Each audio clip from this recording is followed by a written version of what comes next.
vô Việt Nam hứa chí thành nhân. Việt Nam vô Việt Nam trái tim từ ai, vì tổ quốc tay thép vung lên, vì tự do anh dũng xung phong diệt trừ ngoài xâm chỉ phường hải dân bè lũ vô nhân. Việt Nam vô Việt Nam hiến đích cả thân, Việt Nam vô Việt Nam hiếu trung thành tín,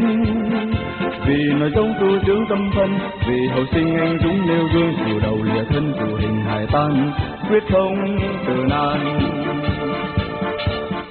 Đây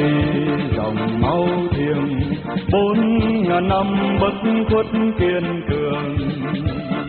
đây dòng máu thiêng Việt võ sinh hiến dâng tổ quốc, đây hồn nước non ngọn đuốc